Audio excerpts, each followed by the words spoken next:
Alright guys, today I'll be reviewing a game of Ekko the Neeko, and he's probably considered the best Ekko EU West. I actually haven't watched a lot of his games. I've watched the stream every now and then, but I think that's one thing I definitely didn't do enough in the recent seasons, is just looking at better Ekkos and actually analyzing their gameplay, because in this game, I've watched this already.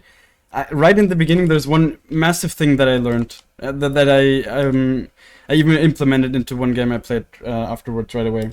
And that's like a huge pathing thing.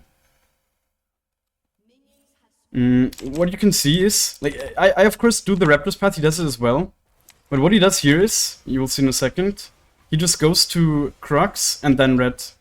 And the reason he's doing this because he doesn't want to gank top, but his plan is to gank mid. And that's something, if you're in this high elo, you need to really make a game plan, you know?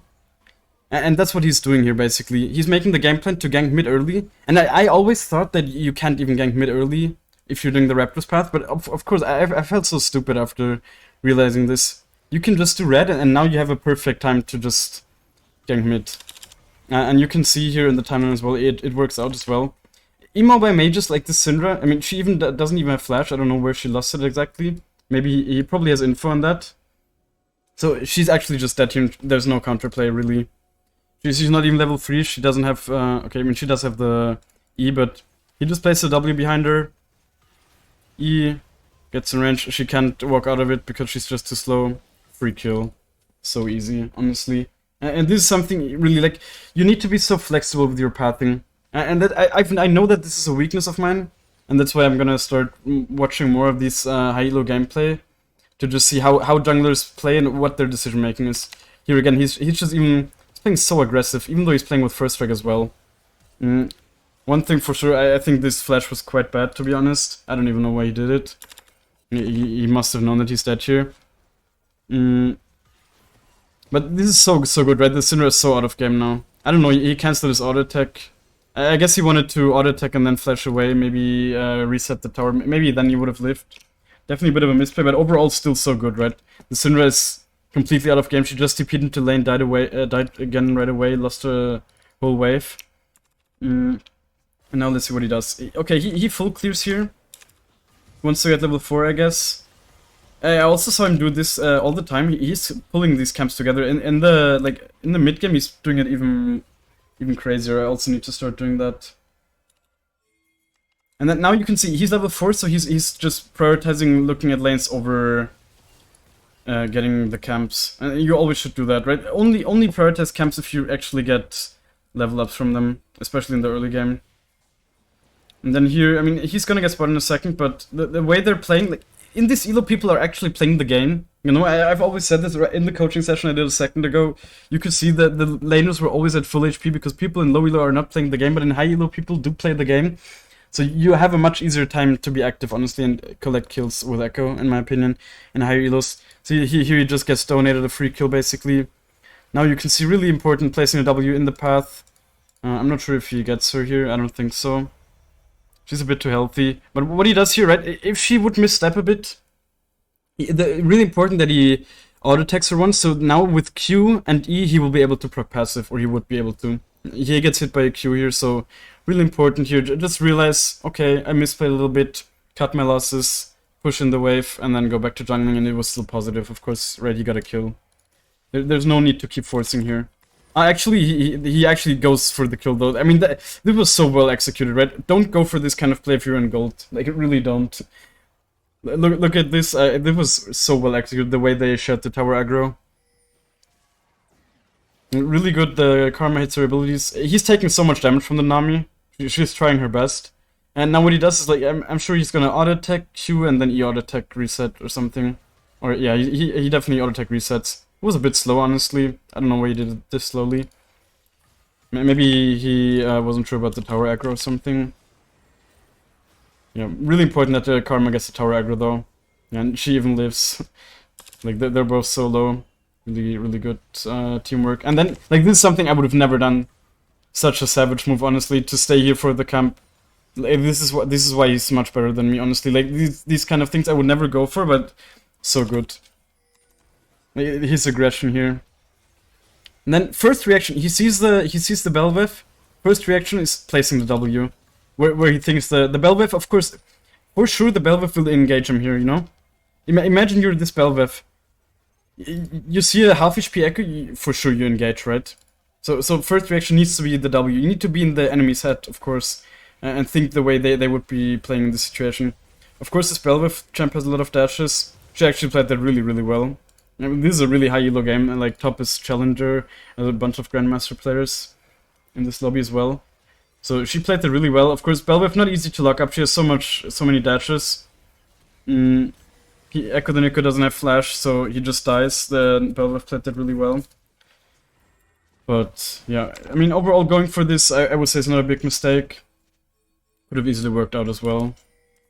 Now, the only reason, see, you can see him, he was pathing top, of course. He wanted to just path down here. But since something is happening in bot, he's still early enough to make the decision to just go there, because they're quite deep in the jungle, and maybe get something. Let's see. But yeah, in the end, he doesn't even get anything. So now he just wasted a bit of time. It's whatever, really. But yeah, like sometimes it's better. You're just better off trying and failing than not even trying at all. But of course, it's overall not a positive play if you just waste some time. Here you can actually see he's not going for the Crux, and I think the reason for that is that he's gonna hit level 6 without them. So they're just too big of a time investment, you know. And that's also something I think I personally need to start doing more. Right, here you can already see in his XP that he won't need the Crux, and going up there and then down again is just such a huge time investment, you know? So actually very smart by him, just taking this camp, taking these 2 camps, he will be level 6, and that's all he needs, right? Getting the extra gold here is really like, it actually doesn't change anything. Also, how much gold does he have? Yeah, he doesn't even have a lot of gold. He'll need to get some kills here to be able to complete this rocket belt really quickly. And that's exactly what he's going for. Of course, after level 6, Ekko's super good at diving. He knows that they don't have sums as well. So he's just playing very aggressive. Even though they're full HP, like with this big of a wave, and with people that actually play the game, you can just look to bully them. And like, he actually just one-shots the Nami as well. She's level 3. Yeah, I don't know if she's tilted or something. Very clean EQ combo. He doesn't like this was actually so impressive when I first saw it. See the way he cancels his auto attack here. I don't know if he did that on purpose, but it was actually it looked quite clean. See, like now he's canceling his auto because he knows Illusion will dash. So he instead of answer autoing here, he walks in his path. So he's like the Illusion has no way of escaping. Basically, I mean I don't think he would have escaped here no matter what, but still, I thought it was quite good. And now he's so fat. Right, that shutdown really should give him a lot of confidence. And here, like, no fear, right? He has ult. He doesn't need to fear the Belveth at all here. Honestly, he really doesn't. He doesn't have W, sadly. If he had W, he might have been able to do more there. But since he has ult, he can look to maybe kill her. Of course, Belveth is always quite difficult to kill because she can block quite a lot of damage with her E, but... So yeah, now just placing W in her path, and now you should just get her. Yeah, super close of course, but he does get her in the end. As I said, Belveth's quite difficult to kill sometimes because she heals so much. Now I think he's a little bit greedy here, wants to go for the red, but the enemies are contesting. He's still, see like, this camp you clear so fast. He's on 1 HP, but he's still such a savage that he just takes it away in 1 second, and you should do the same. So, like, the small minions die right away, and with Smite he just clears it. Like, it literally took, let's count, it took like 5 seconds. In those 5 seconds, it's very difficult to get caught, or it's very easy to not get caught. Yeah, 12 seconds he started. When is he done? Yeah, it's like 16 seconds, or, yeah, 18 seconds. I guess he's already quite far away here. Like, just getting this is such a small win, but these small wins, they will add up. Especially on nice champs like Ekko that can snowball really well. They will add up even more. And now he's already 1.3k ahead. How much did the first strike give him? Almost a kill in worth in gold. Like basically an assist worth in gold.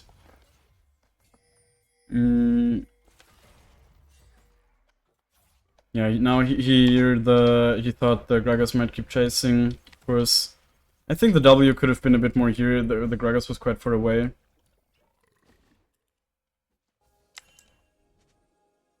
Here I think he misplayed a bit, actually. Yeah, I mean, he missed his Q. Obvious misplay, of course. If he just hits his Q here, then the Gragas dies.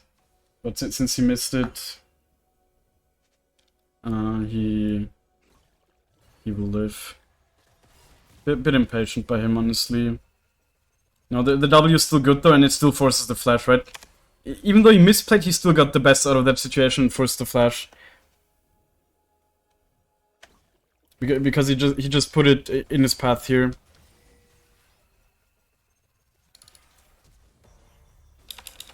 Really good. And now he's just jungling. Like, now he's nothing else to do than jungle, really. You can make the decision to invade you or whatever. Like, that's something I feel like a lot of low elo players would do in this situation. They would just go in this jungle and find nothing. You know, and have wasted time. But the consistent play is always going to be clear this jungle, make sure it respawns again, you know, in the next 2 minutes and 15 seconds. So you'll just have it up and again in the future. Like, clearing a whole quadrant is like a kill, basically. People really need to realize that. Like, lower elo players. Now he's just looking mid again. The Syndra spotted him, but it's not even gonna matter. He did spot in red. He just walked over a ward here. You know. With Rocket Belt, Syndra is so easy to abuse. Or like mages in general are so easy to abuse. Like, if they're in the middle of the lane here, they are just dead. Especially if they're on low HP, of course. This Belweb is definitely playing the game, I gotta say. Man, that was so sick, honestly. Really, really great how he baited her into the ult, basically. So sometimes people just won't expect you to ult when you're on full HP and they're also healthy, you know? But that was a really good ult. Wait, did he not have it skilled yet? No, he did. Okay, so like, definitely a bit of a mistake by the Belweb to not play run it at all, but also she might have not expected the damage. It was just a very good combo. Yeah, really nice, very clean.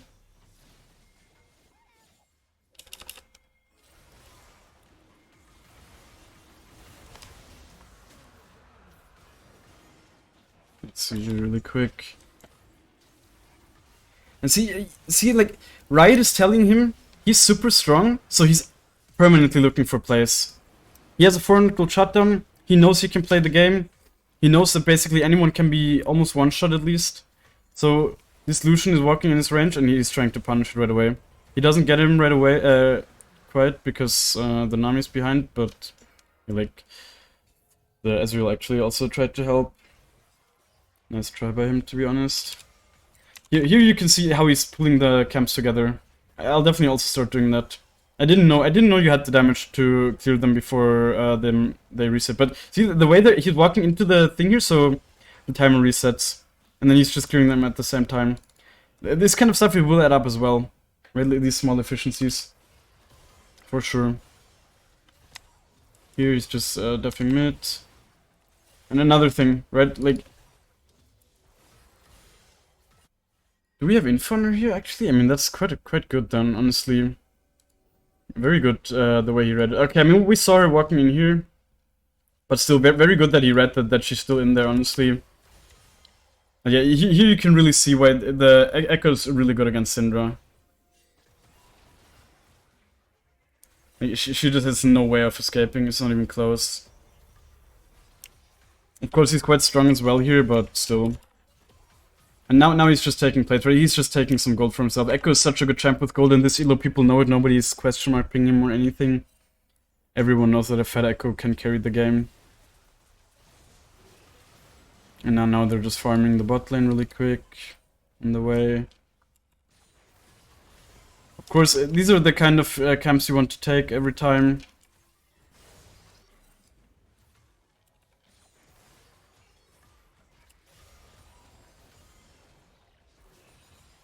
No, I don't know. This Belva is actually playing without fear.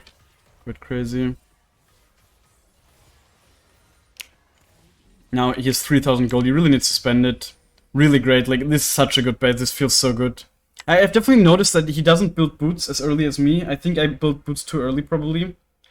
I value them too much. I see that he usually builds his second item before even building boots. And in this situation, of course, even with the mages, you don't need the boots. Like, another reason to not have the boots, I guess. So, like, this base, now he's actually just omega strong. And the 650 gold shotgun, of course, reflects that as well.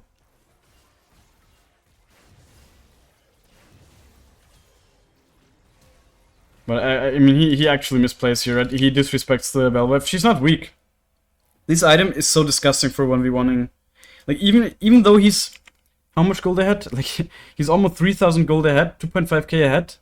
And still the Belweb is able to 1v1 him, and he just goes too deep without ult and has to flash out for it. So just a bit of bad decision making, not really respecting the Belweb champion. I would say, however, though, I mean, it was a good dash away from the Belweb. I think the rocket ball was a misplay, though, by him. It was like, didn't give him any value, right? Only the damage. He could have done it a bit faster here, maybe, and then proc the passive. The reason this turned out so awkward is because he had to go so deep and wasn't able to proc his passive right away. Oops.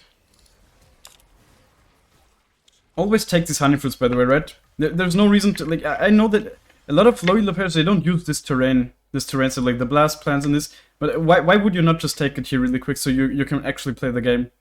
This makes such a huge difference taking that. Should have even taken the last one, of course. And this is how you want to fight with Ekko. Right? You throw at your Q, you apply the stacks, and then in a second he will E and then just kill her. Right? You can't just kill her, can't quite kill her because the Nami's there. But yeah, insane ult awareness, really good. Like the first time I watched this, I did not see. I mean, he obviously was with his camera here, I guess. But like, I don't think I would have ulted on a full HP Nami here. I guess the Ezreal ult hit right as he ulted. Really nice. Very good awareness. And then, of course, you can just farm the Syndra as well. Yeah, and then this was actually I was so impressed with the Belbeth here. Like, this guy knows this. Like, this is what you will see in high elo, right? For sure, everyone thought, like, I would have thought, this guy, he's on 400 HP, Ekko on like 900 HP here, much stronger as well. Like, no way this guy goes for anything, but I guess he knows that he has lethal here if he plays it correctly, so he actually went for it and he got a 1,000 gold shutdown, so like really well played by the Belveth. Just knocking him up, abusing the fact that he doesn't have flash, he doesn't have ult, and yeah, really well played, honestly. So like in this elo, I would say these games are not over, right? Of course, Ekko the Neeko team is quite ahead here, but this game is for sure not over, because if people, like, these comps are so good, right? These champs are all top tier champs. I mean, I'm not sure about Belvev. Syndra is also not the best champ, but like Gragas, absolute top tier champ. Lucian, basically best ADC in the game. Lucian Nami, insane bot lane. So if you let these champs get items, they might pull out like an individual performance that can change the game. And in this elo, it happens for sure. So giving over this 1k gold shutdown is definitely impactful, even though they're still really ahead here, of course. Yeah, it kind of hurt to lose the meta stacks, but at least he's still above 10 stacks, so it's fine. He should be able to get more kills as well. Bit of a mistake here, I think. I mean, wait, let's see again. Did he need to use the rocket belt like that? He might have been able to use it to just dodge the Nami bubble, and it would have been better. Because now he gets knocked out. Of course, he also could have hit his Q here. And now he doesn't get her because the Nami slows quite a lot. Slight mistake, but at this point, he's still in a really good position to keep getting kills, of course. Now, he's just opening up the map, right? Nobody can really fuck with him here. Okay, the Gragas actually can, right? Gragas, he doesn't have good stats, but he still has this Rod of Ages, so he's just unkillable. He's way too tanky to ever engage. You should definitely look for Drake, in my opinion, here. But yeah, like, he's just such an impact player. I would say, actually, one thing I've noticed, I would say Ekko the Neeko is definitely worse than Jaula Ben, especially decision-making. Like, sometimes you can see, for example, that one flash he did here, no, who was it here? Right, on the Syndra in the early game. Like, sometimes he lets his intrusive thoughts win, and then makes mistakes. So in that regard, I would say he's worse than Jaula Ben. But he for sure has, like, he has such massive fucking balls. Like, this guy, he plays with, like, you will see later on as well. He's sometimes playing with a 1 HP, and like, he goes for, like, insane outplays when I would just back off, like, every single time. I don't know. He definitely is probably the most aggressive Ekko player I know about, at least. He, like, even this alone, like, just going in the backline alone here, so much confidence. to play like that into Gregor's Lucian, and the Lucian is not even doing too bad. I mean, yeah, he has Rapid Fire first, I feel like that's not enough damage, but still. And he's just using the W to zone the Bel'Veth from getting the stack.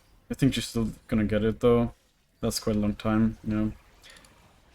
And now he actually really needs to be careful as well because he's quite on low mana. He can't even use all the spells anymore. Definitely should just go into the jungle really quick to regen a bit. Right, if you didn't know, in the jungle you get a lot of missing mana regeneration. Then here he actually gets knocked up. But you can see, like, he almost killed the Bel'Veth. That was actually such a crazy combo. You probably didn't even notice if you're not an Ekko player. See, like, what he does here.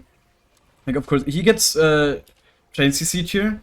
But he still tries to do the best he can. Let's see what he does here. He auto-attacks. E auto-attack reset, really important. Q in the meantime, and then he rocket belts as well. He tries to get it as much as possible. It wasn't quite enough, but he tried his best, I guess. And now the game is for sure losable, I would say. They made quite a comeback here. He lost a lot of his meta stacks, so that losing meta stacks just loses you a lot of tempo. It really does.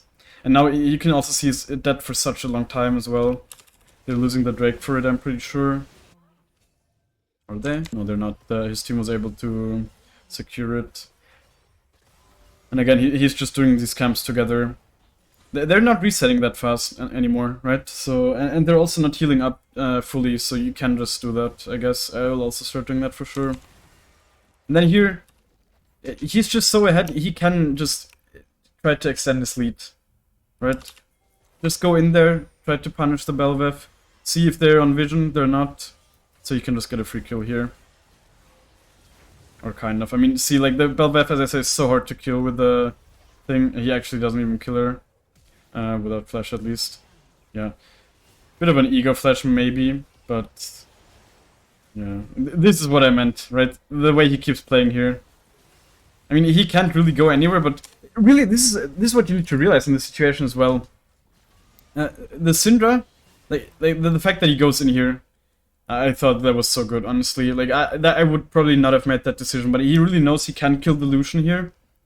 And if the Lucian is dead, then they have no CC, like no safe damage, basically, right? Because the Syndra auto-attacks won't deal enough damage.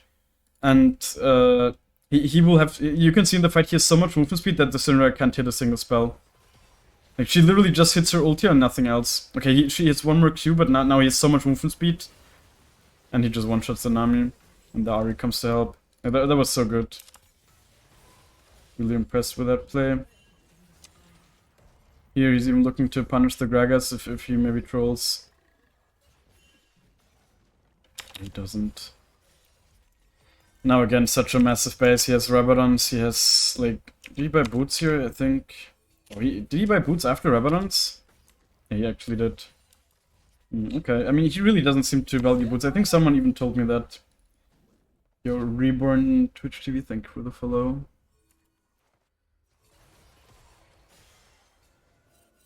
See, like, this is also something, I see a lot of high-low junglers do. They don't do the Crocs. They don't clear them. It just takes too much time. They just leave them up. Unless they really have nothing else to do. I think it's also what Troyzen said in one of his videos. You just really only clear them if you have nothing better to do. Could he combat that faster? He might have been able to.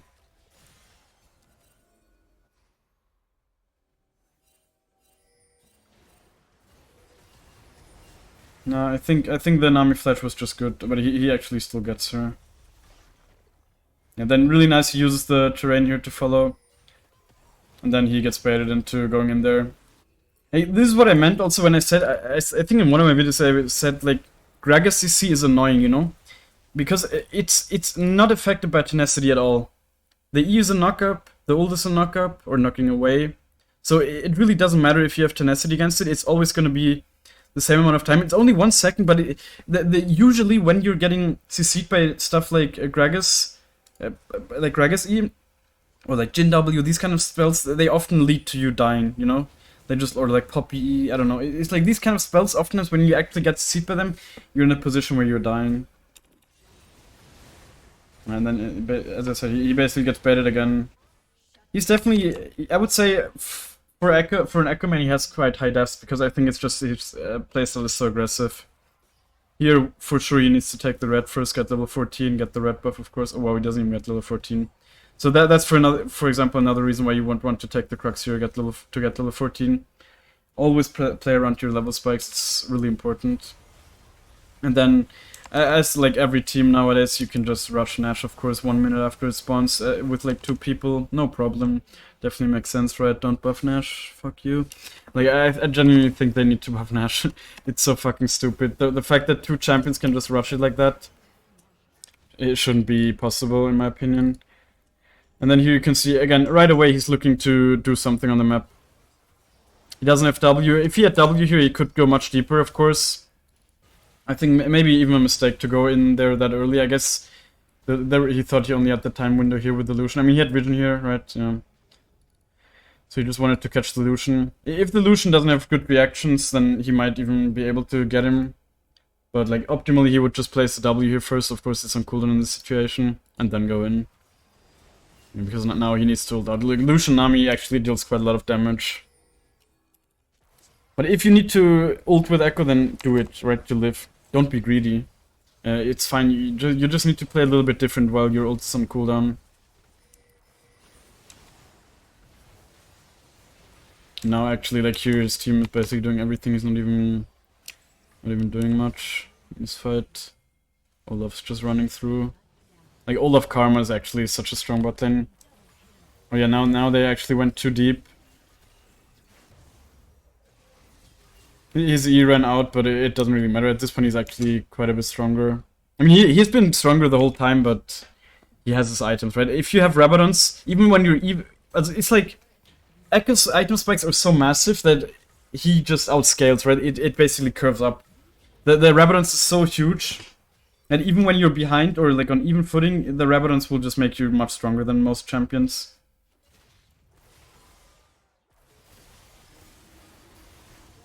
Yeah, no, just very controlled. Clearing the whole jungle. Or like clearing as much as he needs for the void stuff, I guess. And then getting the objectives. Going for the end here, probably in a second.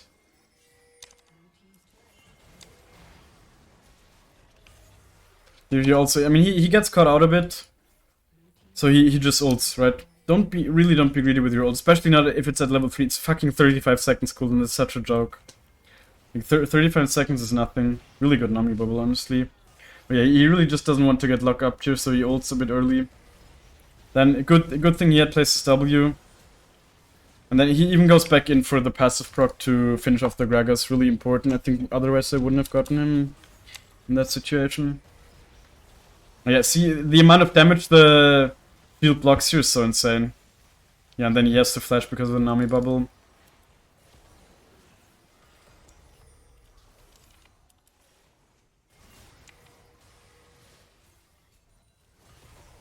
And now he's just kind of behind them. I think he actually misplayed a bit. Yeah, see this rocket, I mean he still gets her, but this rocket build usage was not optimal. He could have just eat. Like, he gets a free Q stack here. Like, bad position by the Syndra, honestly, for this elo. I don't think she should ever take a Q stack like this for free. But now she's so slowed. He could just walk up to her. Like, now he's already in range. Already he E's, auto attacks, and then he can do the rocket belt auto attack reset. What he does here is he passes in a bit of a weird way. I guess he's expecting a E or whatever, but she doesn't even have it. So he could have that awareness, theoretically. And then he could just go in there like E, Q, and then the combo is just faster, right? This makes it a little bit close, especially with the Belveth E in here.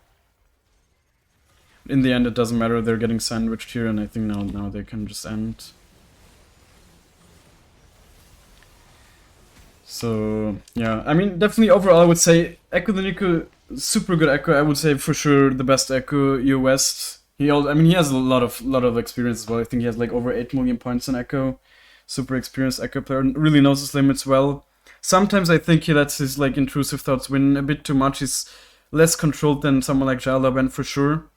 But he makes up for that in aggression, I would say. Like, his aggression is unmatched from what I've seen from other Ekko players. He really just goes for so many plays. Like, You could call it limit testing, but he has reached like over 1000 LP challenger, so he just basically backs it up, right? He just backs up his decision making with his mechanics, so it's not bad at all.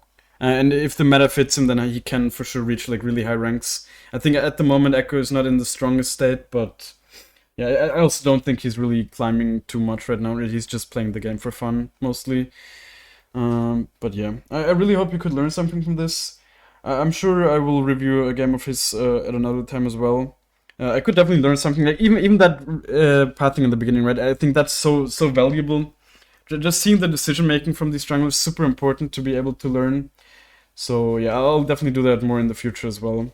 So if you enjoyed that, be sure to leave a like on the video and watch the next one. Bye.